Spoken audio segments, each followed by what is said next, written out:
Most videos like this follow some kind of formula talking about how a certain game has aged since its release and whether you should play it today. But that isn't what this video is, because the game in question wasn't even up to modern standards of the year it released. Duke Nukem Forever has in fact not stood the test of time. Many would argue that it was dead on arrival.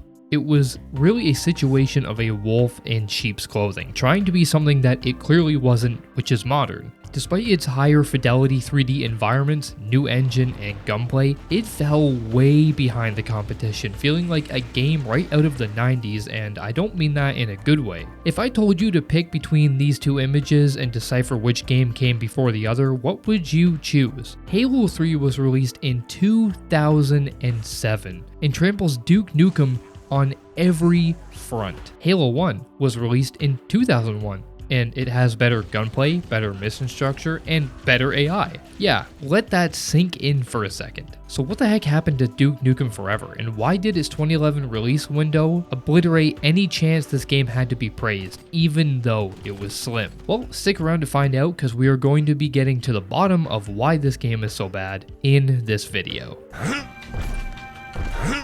I'm going to open this up by stating a clear fact that this game held the world record for longest game in development up until 2022, when it was surpassed by Ubisoft's Beyond Good and Evil. I didn't actually know that until now. Many gamers refer to this long development cycle as development hell, and when you play it, it makes a whole lot of sense. Duke Nukem as a series really took off upon the release of Duke Nukem 3D back in 1996. It was held to really high acclaim and was boasted as one of the best shooters during that era, even topping notorious Doom 1 and 2. It was praised for its solid gunplay, interactive environments, soundtrack, and one-liners. It's with this success that the developer and creator of Duke himself, 3D Realms, jumped right back into the grind of development, seeking to release a game that could top 3D and improve on its gameplay in the process. The only problem is the small studio had no real idea as to what they wanted the project to be. Over the course of their 13-year development, the game would be scrapped, rebuilt, rewritten, and scrapped again. The only element that seemed to stay consistent was the name of this project, Duke Nukem Forever. Really, forever, because it took forever for them to make it. This lack of direction, combined with a lack of funding, layoffs, and internal conflict, ultimately left Forever at a standstill until Gearbox stepped in. In 2010, Gearbox acquired the rights to Duke Nukem. Though this was less than ideal for 3D Realms, they didn't really have a choice. During this acquisition, Gearbox gained a build of Forever that the prior studio had been working on, deciding to keep working on it and release it to the masses only a year later in 2011. Unfortunately, not a lot is known about the integrity of the build Gearbox received, how much work it required, or what they added or took away from the final build, but realistically, a year isn't a lot of time to substantially change a game, which was clearly in a rough state when the studio acquired it. I think it's safe to say that 3D Realms had a bulk of Forever built, making it easy for Gearbox to finish work on it and get it out of the door. However, Gearbox didn't actually utilize any of its staff to finish this project. Instead, Gearbox opted to outsource the game to Triptych Studios, helmed by co-designer of Duke Nukem 3D, Alan Bloom. Triptych was tasked with completing the game and preparing it for its eventual release. Now, it's obvious that regardless of its additional year of development, the game and its many systems would be outdated in a market that was so consistently expanding the limits of gaming it was hard to catch up. So that raises the question, why was this game even released at all? Gearbox acquired the entire Duke Nukem franchise, so they could have literally done whatever they wanted with it, full creativity and everything, but instead they opted to release Duke Nukem Forever. It's hard to know if Gearbox even kept in communication with Triptych to know the state of the game. Some could probably say they simply just wanted a return on their investment. If the game was 90% complete, why scrap it and start over, right? I'd say that reputation means everything in this industry, but we've seen countless publishers and developers do monstrous things and they still make billions. I would have to say that I agree though. I think they simply released it to get a return on their investment. I think Gearbox released it to make a quick buck because there is no way anyone played through Forever during development and thought that it would be gracefully accepted into the gaming sphere. Stunningly enough, that wasn't even the last instance of Gearbox outsourcing a title and just generally lying and being caught up in shady dealings. Just 2 years later, as if he didn't learn from this mistake, 2 years later, Aliens Colonial Marines would launch, putting Gearbox, and most prominently and most controversially, the face of Gearbox, Randy Pitchford, in the spotlight for maliciously lying to their loyal supporters about their involvement and the state of the game. Randy Pitchford is known for talking out of his ass during these interviews, and not once did I hear him mention anything about other studios' involvement in the development process, often referring to Gearbox as the sole studio working on these projects, which we all know now is a lie. It's actually quite entertaining to go back and watch the interviews of Duke and Aliens because he has no idea what the games are actually like, so he's just making stuff up as he goes. And if you don't believe me, then just listen to this garbled pile of nonsense. But it's kind of fun, you know, to be able to kind of do those scares and those suspense moments and have them kind of result in different points that break the tension. You break the tension in different ways, and sometimes you condition the customer, the player with a certain pattern, and then you tweak the pattern with a surprise, and it's a lot of fun. Over the preceding months post-launch, new information regarding Aliens' development cycle would be uploaded, citing that Gearbox not only outsourced all of Aliens to a developer that had no real successful portfolio of work, but Gearbox also intentionally spent money allocated to them from Sega to make Aliens on Borderlands 2. This is not meant to be a hit piece on Gearbox, but when you take all of this information into consideration, it's obvious Duke Nukem Forever was released with little regard for their consumers. Sadly, this is somewhat common in today's climate. I feel like we see it every year, but I think this is the first and only time I've ever heard about a developer stealing a publisher's money only to get away with it, if it's true. This information was posted anonymously online by a person that claimed to have insider information surrounding the release of these games, but nothing is clearly written in stone.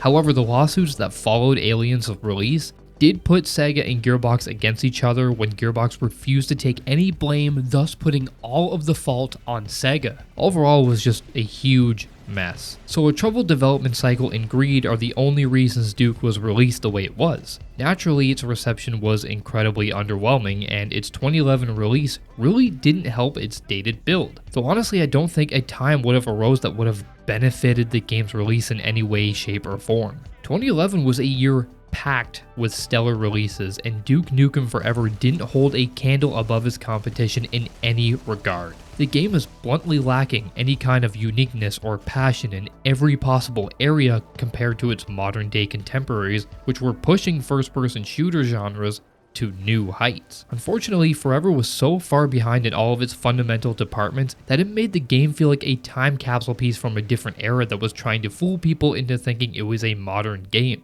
If it was released in 2005, the game probably would have scored fair reviews but still would have got picked apart. But industries change, evolve, and with them so must their products. 2011 saw the release of The Following that used advancements in tech to showcase amazing graphical power and distinctive gameplay mechanics to stand out from the crowd. Crysis 2 pushed the benchmark for high-fidelity graphics backed by its freedom to tackle missions with the game's various powers that had to be managed by the player. Battlefield 3 rose to the occasion, outdoing any other online shooter thanks to its take on realism, individual roles in matches, and its next-gen looking real-time destruction in its environments. And then we have Bulletstorm, one of the most unique, underappreciated shooters of our time. It didn't receive a lot of love on launch, but it emphasized creativity as a core in its heavy action-packed campaign that led to all kinds of zany fun with memorable weapons. Forever brought repetitive mission structure, muddy, bleak graphical presentation, poor gunplay, and a laughably bad story filled with below-the-belt humor that somehow missed the mark. Coming home, Mama. Guess he won't be in the sequel. Yes, oh good Lord. You could honestly compare this game to games released in 2001 and you'd still find better presentation and a better experience.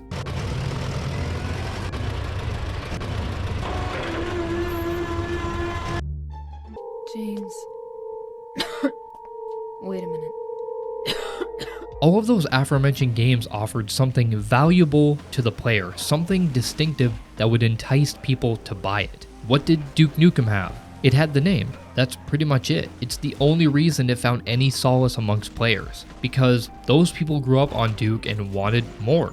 I honestly found most of my enjoyment outside of the actual gameplay. I spent 40 minutes writing on a whiteboard at the start of the game because I found it funny. Oh, I know exactly what I'm gonna draw. Ta-da, finished. Get it? Get it? Cause Andrew Tate, wait, is he even still relevant? I don't know, this guy seems to like it. That's so crazy, it just might work. Okay, he wants me That's to genius. make a new plan. So, alright, I know exactly what we're gonna do. I know how we're gonna get this started. Alright, getting there, almost done. Just adding the finishing touches has gotta look the best it can look. Alright, and we're finished. Alright, what do you think, man? Oh, man. Your mom's house. Good plan, Your too. mom. I like your Oh mom. man, that is... I mean, I don't understand any of it, but I bet if I did, that guy over there would still have his arm. And at least one of his balls. No matter what you write, your brain-dead buddy here will compliment your drawings, and honestly, this was a good start to the game. I was hopeful, until I walked out the stadium doors and was faced with a boss which required me to literally just walk circles around it and avoid taking damage. I played this on hard, by the way. I had fun playing pinball, and I enjoyed the novelty of traversing environments shrunk down to the size of a can of Coke because it reminded me of the Toy Story games of old, but outside of those fleeting moments, the game was honestly a chore. The platforming definitely would have been better if the game had more than one audio file for jumping. I kept hoping this game would get better. Maybe there would be some new colorful set piece, or maybe I'd get a new weapon, or just something to change up how repetitive the gunplay felt. While one of those things did happen, I'll give credit for this. It does change up the gameplay formula with platforming sections, environmental puzzles, open driving sections, and fetch quest walking sections, which is cool, except it's boring. Why do I have to find items in a strip club that's empty, with one of them being finding a bag of popcorn and putting it in the microwave? Why? Why does the game take the open driving sections from Halo and Half-Life, implement them here, and then require you to find gas for the monster truck every 5 minutes? Oh, okay, the truck stalled. Now I have to go fight 3 waves of enemies for the 3rd time in a row to get a jerry can, then have to go back to the truck, fill it up. Why is the opening boss fight the exact same boss fight at the end of the game?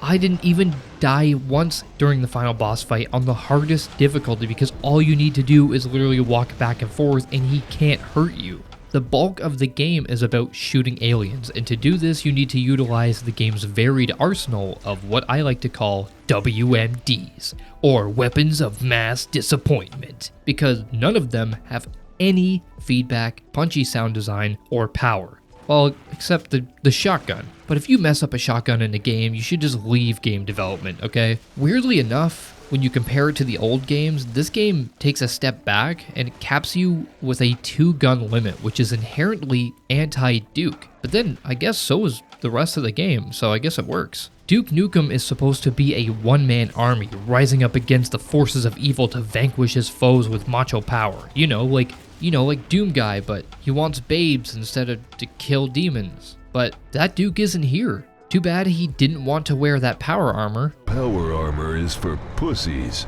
Well, okay. Man, this makes me laugh. Oh my god. So let's get this straight. Forever can take shots at well-established franchises and then employ the same mechanics of the games they're openly mocking? Duke has a 2-weapon limit. Huh, where did they get that? Duke has a regenerative shield called Ego. Huh, where do you think they got that? Forever has open vehicle sections. Hold on, let me think. Where did they get that one? Hell, they even make a jab at Valve and then make you do the shitty puzzle. I hate Valve puzzles. You know what would have been funny? If Duke joked about these things and then actually excelled in any area. Duke doesn't have time for puzzles. He's a macho dude. Punch his way through them. That would have been more enjoyable. The shooting itself never felt right. I've seen many people complain about the shooting. I went into the settings multiple times, and the best way to describe it is the X and Y axis just don't seem even no matter how much I tweaked them. The aim assist is terrible, often tracking enemies aggressively, causing my aim to be so sporadic. I eventually turned off the aim assist, and while it did improve it, it didn't make it any more enjoyable. Most of the guns look blocky and uninteresting. What the hell is this? With the exception of the Ripper, this gun looks badass, but too bad it takes a whole clip to kill something. I just realized I haven't even touched on the ridiculous limitations of the boss fights, and I'm assuming they thought this would change the gameplay maybe? That or they knew how underpowered the guns were, but all the boss fights require explosives to kill them. I don't know why they did this. You aren't allowed to use standard weaponry, resulting in every boss fight feeling the exact same. Get some rockets, shoot the bad guy, go get some rockets, shoot the bad guy, rinse and repeat until the boss is dead and you can punching bag their alien junk. God, oh my god. This game is something else. There's just so many puzzling decisions in this game. The underwater puzzle where you have to navigate pipes to keep your oxygen level up was so monotonous. See, in the 1990s, Duke was more of an avatar for the player, which was traditional, much like Doom Guy was, or still is. The only two differences was Duke got increasingly more voice lines over the years, and the primary goal for the player was to kill aliens because they were stealing all the women, which is simple, but honestly, that's a pretty good motivator. But Forever attempts to bring Duke into the light as an actual entity with story, background, and personality. He's a worldwide phenomenon held to a high standard amongst the population, and the game uses this position of power to just make face value jokes that fall flat on their face. Though I will admit that writing "You Suck" in this kid's book as an autograph was hilarious, but that's more of a product of my own doing and says more about me than it really does of the game. What about the game, Duke? Was it any good? Yeah, but after 12 fucking years, it should be. Shut up. The problem with Duke is he's simply not relatable as a character, nor are any of the characters in the game, and that could have attempted to ground him. His macho masculinity combined with the game's ego shield that you build up by doing ridiculous stuff like complimenting yourself in a mirror, because why not? It just goes way beyond comedy into the realm of odd. Duke Nukem Forever quite jarringly feels like a parody of the series' former identity that leans way too hard into what I think was supposed to be satire. However, this isn't satire. Satire puts forth a message within its jokes about the topics it's openly mocking. GTA 5 is the perfect example of this, a game which released just 2 years later and clearly understood humor in an advanced way. Its basis is built around satire taking jabs at capitalism, consumerism, and exploitation in modern-day America. Duke Nukem, however, has no rhyme or reason behind its gameplay elements or story other than a cheap attempt at crude and misogynistic humor. There's nothing to be said about men's inherent need to stroke their own ego or how misogyny can affect those around him. No, he's just kind of a babe magnet and the people are living in his world. Everyone around him idolizes him. He doesn't have any weaknesses or hurdles to overcome of any kind. The story reflects this. There are no twists, turns, or even voiced compelling villains because you never even fight the main antagonist in this game. Aliens attack, you fight back, the president gets angry at you, he dies, and then you kill the boss at the end. Game over. That is literally it. This game was so poorly put together that even Duke himself is pissed off when the credits roll, so how are you expecting the gamers themselves to feel? What kind of shit ending is that? I ain't dead. I'm coming back for more. I mean, did the writers actually think that this would be a funny payoff to conclude 8 hours of my life that I just wasted playing this heaping pile of doo-doo? I can't even tell you a single name of a character in this game, and I saw some of their breasts, so what does that tell you about it? I don't know what this guy's name is, but I know every 3 words out of his mouth are the F word because that was funny in 2011, I guess. Duke, good to see ya. I knew that retirement was just retirement. Or this crane operator. Come on out, you bastard! I'll donkey push you in the blowhole. So cringy. There's not even any solace or entertainment value in the game's setting, which is Las Vegas. One of the world's most colorful and diverse gambling paradises for the rich and crazy. And what do we get? I don't think the aliens taking our babes is something we have to worry about. I think they came down and stole all the freaking color because this game looked bleaker than Fallout New Vegas somehow, and I never thought I would utter that phrase out of my mouth. The difference is New Vegas is actually a good game and uses its bleak setting well. It's just all muted grays, browns, and the occasional green or blue, but they're all washed out. There isn't a lot of visual diversity, and the game lacks fine details, causing the whole image to look washed out and muddled. You can't even attribute this to the game's engine because it was built on the Unreal Engine, which produced many visually appealing games like Star Wars Republic, Commandos, and Splinter Cell. It was simply a lack of direction and passion within this game. I mean, the developers thought it would be a good idea to put you in a shootout in a construction area on a crane, shooting at aliens in a parking lot. Yeah, that's what you want to see in Las Vegas. That's fun.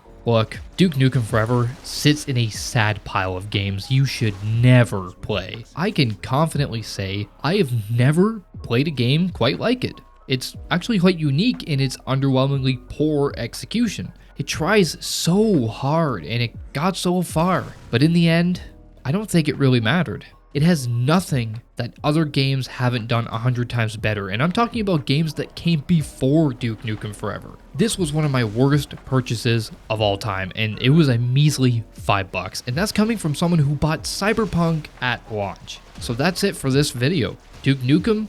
No.